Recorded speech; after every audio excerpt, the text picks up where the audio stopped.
Hey there, this is Matt once again, and welcome back for another review. This is for Jonathan Lindsay, who had sent me a film and wanted in exchange for me to review Princess Mononoke and this film. And you know what? It was about time I talked about this film because I mentioned this film so often throughout the years I've been on YouTube that I always bring up dramatic movies, movies that were nominated for Academy Award, movies of, quote, value that I really enjoy. I always bring this film up. And every time I watch this, I always forget how powerful and beautiful this movie is. Now, it's directed by Frank Darabont, who of course worked on writing films like Nightmare on Elm Street Part 3 with Chuck Russell, as well as The Blob from 1988. And actually, one of the features, which I guess is from back in the day, like it came out after this film didn't do well at the box office, but uh, it was still old enough that it wasn't new for the Blu-ray or so forth. They interviewed a guy who worked with, or at least knew Frank Darabont, and the guy mentioned that Frank Darabont at one point was ready to take a Chucky film, which I never knew about. I think it was under the Shawshank the Redeeming feature. And he was talking with this guy, and it's actually the guy, David Chow, I believe. It was the guy who was the writer of Leatherface Chainsaw Massacre 3. And like they knew each other, and he was being interviewed, and he talked about how Frank Darabont was like, should I take this? I mean, I might not have an opportunity to direct. And he's like, well, what else do you have? Well, there's this Stephen King story that I want to adapt called Rita, Hayworth, and the Shawshank Redemption, which was a short story by Stephen King. Now, he had done another short story before, but for a short film. Because back in the day, Stephen King would only charge people $1 to adapt his short stories. They just could not be played in movie theaters or so forth. Frank Darabont did that, and Stephen King was impressed. So this came out, and Stephen's like, okay, I trust you. And Frank Darabont wrote and directed this movie. And he would go on to direct The Green Mile and The Mist, among other movies. Definitely, I would say this is the best film he's directed.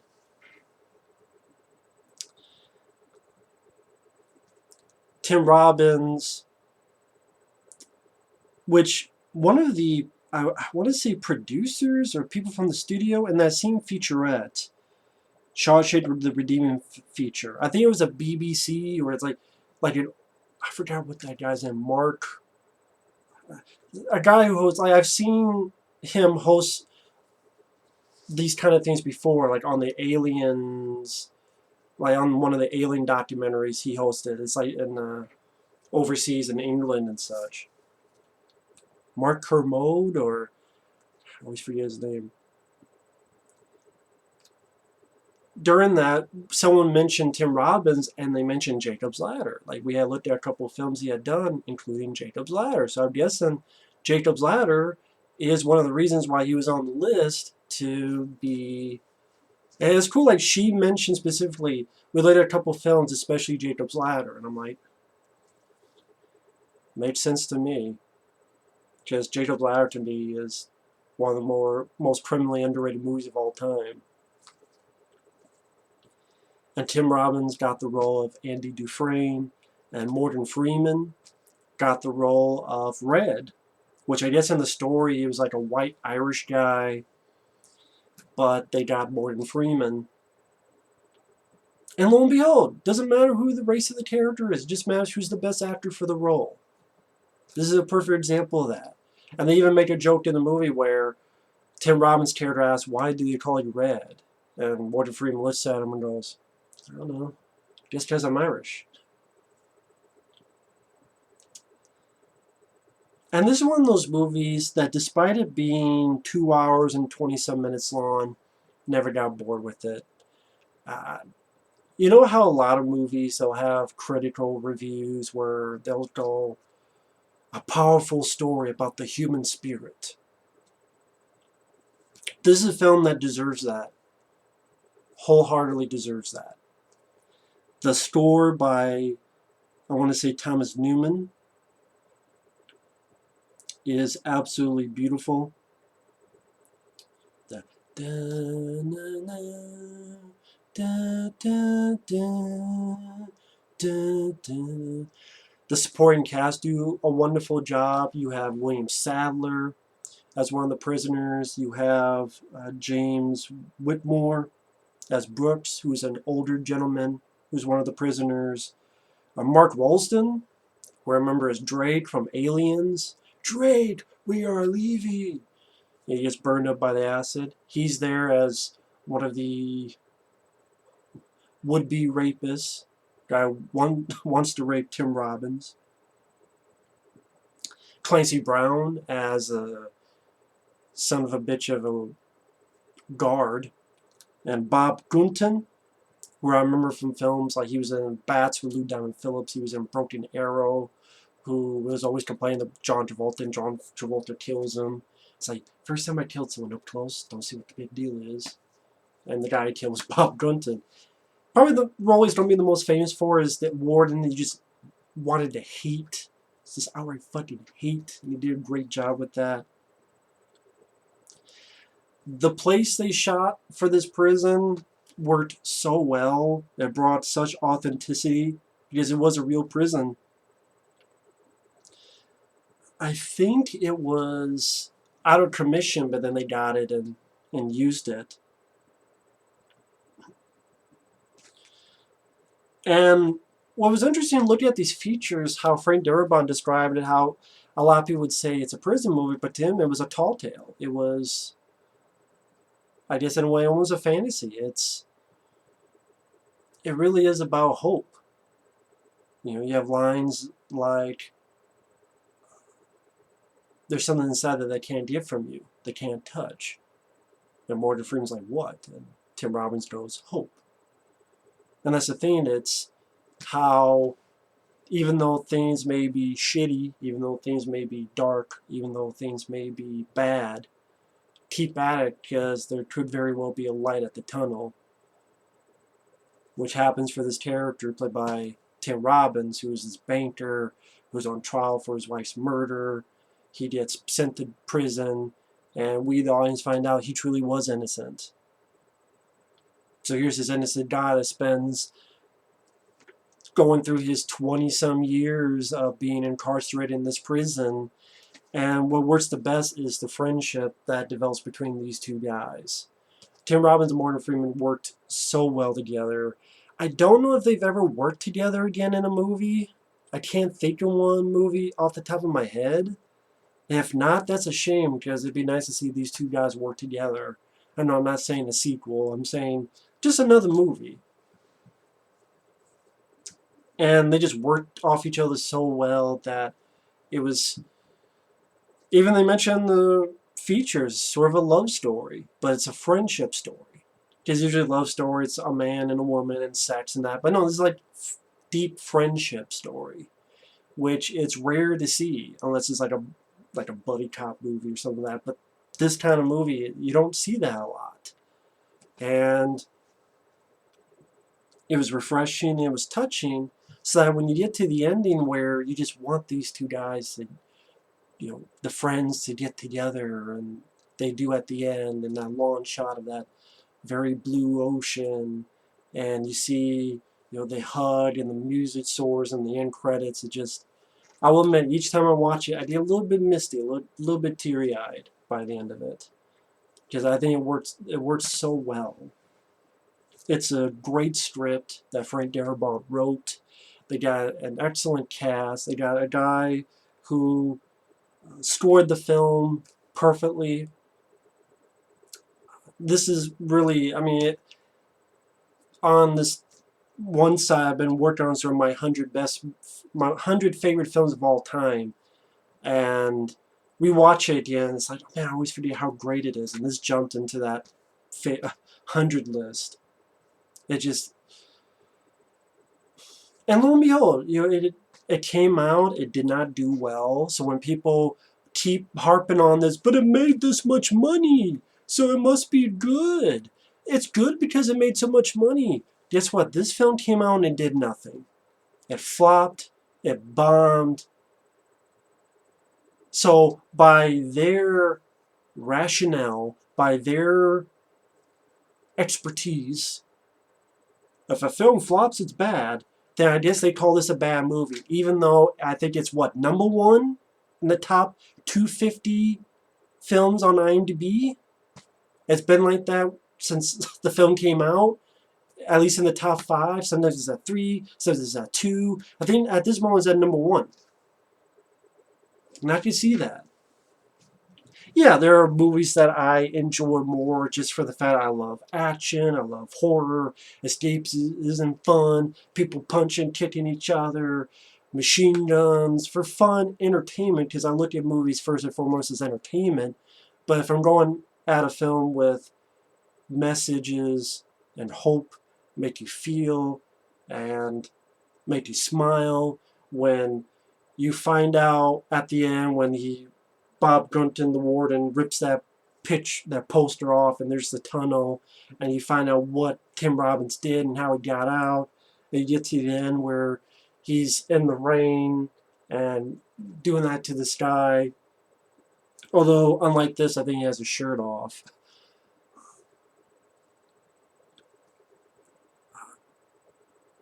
You're rooting for him. Easily rooting for him.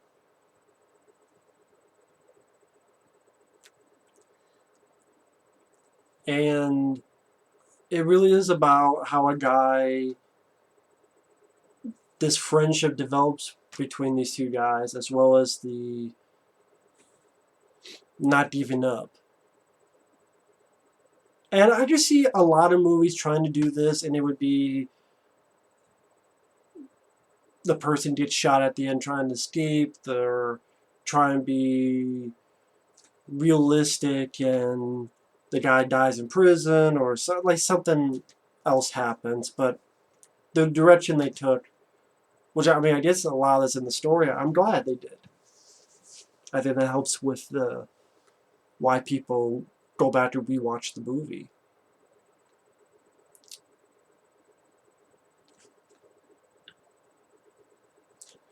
And I really can't think of anything wrong about this film. I mean, from Morgan Freeman, Tim Robbins getting to know each other, thinking he's one of these new fish that comes in, and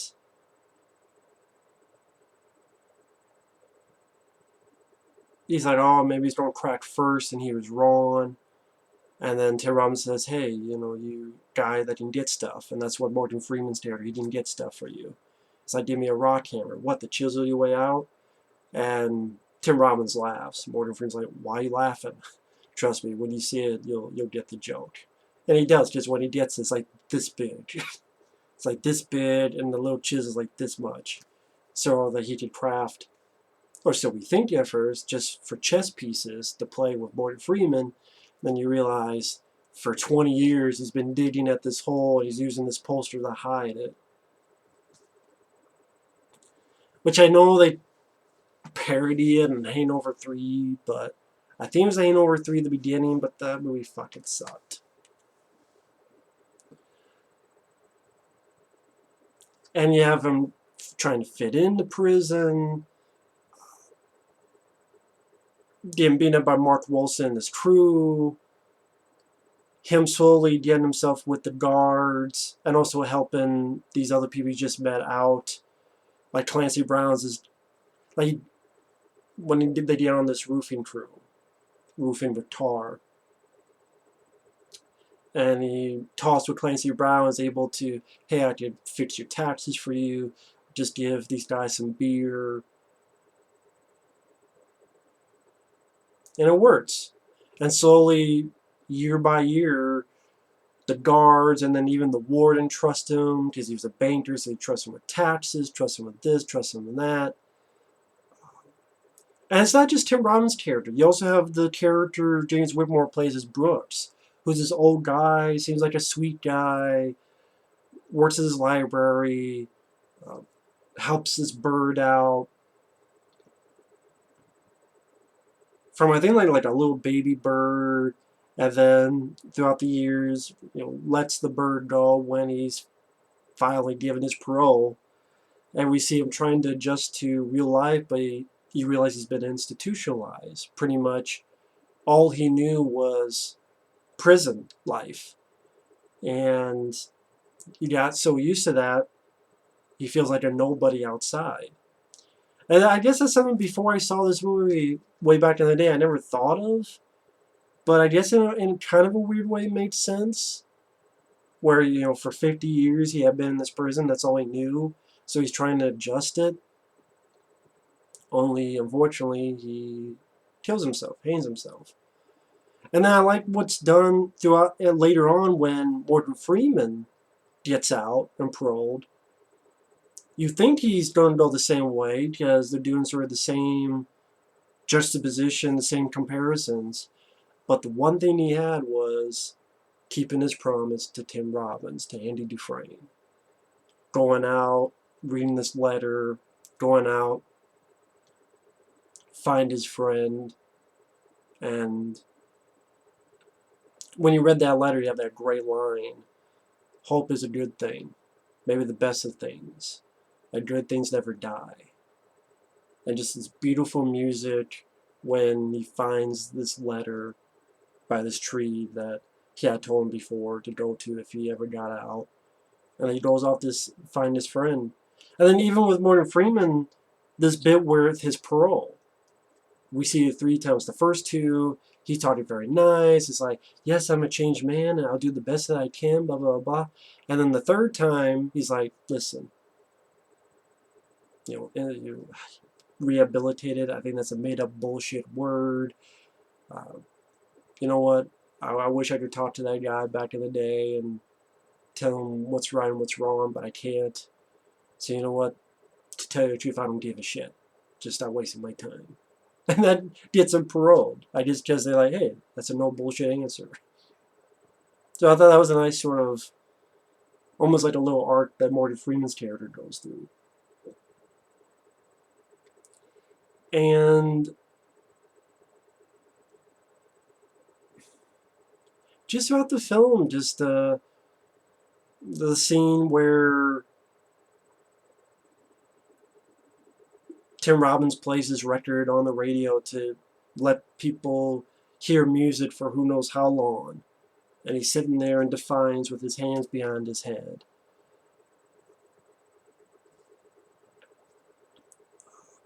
Writing letters every week in order to get this library built and help people with their education. And this one thing where they're looking at books and they're naming the authors. And William Sadler goes, Alexandre Dumas. Dumbass.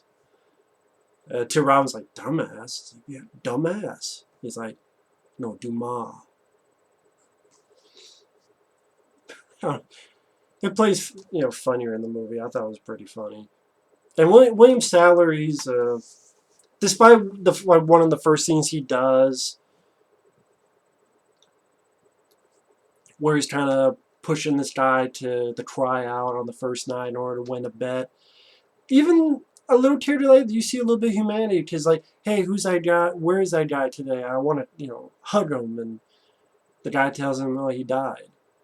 And you see this sort of look of sorrow on the guy's face. And I like that, they give little subtle things that make these characters human, these prisoners human. But so I really like William Sadler's bit role, and I mean he's in it quite a bit, but supporting role. As a Bob Gunton plays a villain just you want to hate, especially when later on this guy comes in, and yeah, you just say it's a bit lucky fortune that there's another word for that, coincidental, that this guy just happens to come to that very same prison, and he just so happened to be in another prison and heard this conversation, And yeah, I guess there's certain moments you could say, oh, it's coincidental, like, that's not the word I'm thinking of. It's convenient. Oh, that's really convenient that he just so happened to heard this other guy who wouldn't stop talking. Hey, this guy I killed and this wife, but it wasn't his wife. It was his baker's wife. They depended on him. And when Tim Robbins tells the warden doesn't lose the guy who can help him with all these shady deals and knows about his dirty business. So he kills that young guy and makes Tim Robbins stay and puts him in the hole for a month and fucks with him until he says okay. But people would say, oh, well, that's convenient that guy just happened to be at the right place at the right time, and then he just went to this very same prison. Same with later on when he's escaping, and it just so happens it's raining and storming, so that when he pounds right when the lightning cracks, and you're like, okay, well, what if the night wasn't storming? Would they have heard the pounding? Of course, you'd probably say maybe, does he get the Weather Channel? How does he know? I don't give a fuck. I don't give a fuck. I really don't. To me, it's perfectly fine with me. I'm just saying, I can see how some people may complain about that, but I don't give a fuck. I was just very caught up in the movie and really enjoying the drama, really enjoying the story, and this touching friendship between these two guys. And just simple conversations, like when they're sort of under this sort of shadow of the prison and talking about hope and talking about, this place Tim Robbins knows in Mexico and how the ocean is so blue. One of the great lines in the movie, get busy living or get busy dying.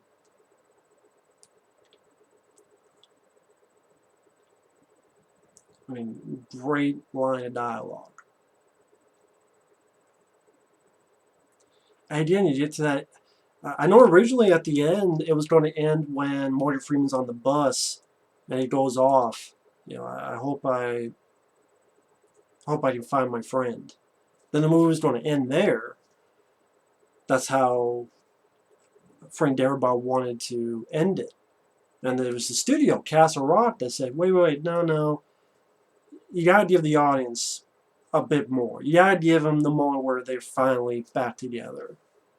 Their friendship. And he's like, I'm not sure. But when he filmed it, he's like, yep, that's the right ending. And it is.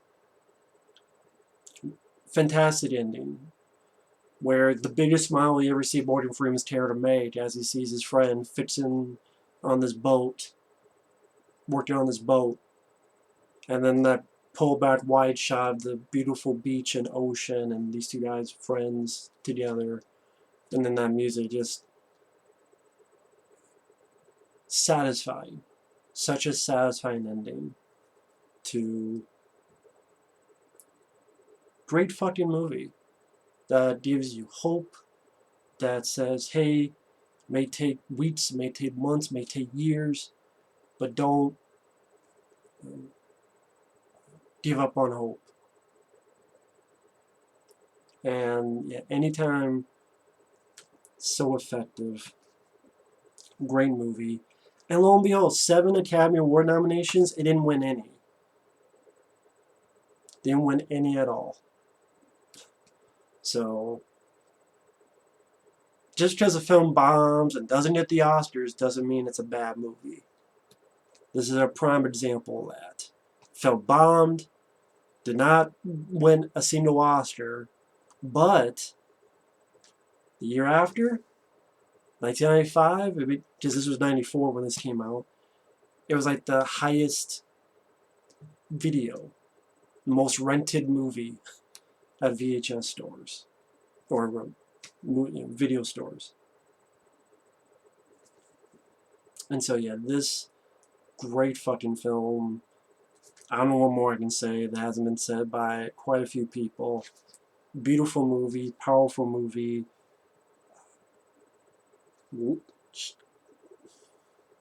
Can't say enough about this film.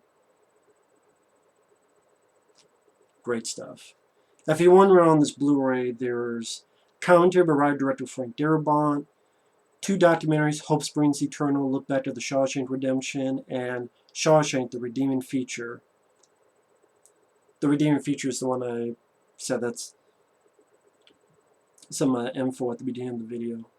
The Charlie Rose Show, which he interviews Frank Darabont, Tim Robbins, and Morgan Freeman in the same room. Some little spoof someone did, the Shawshank Redemption.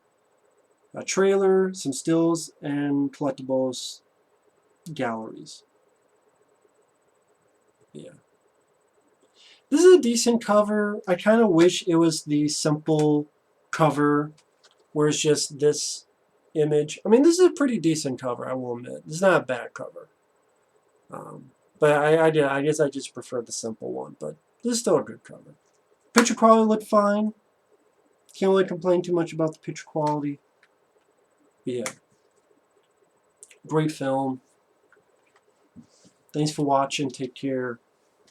And we will see you later.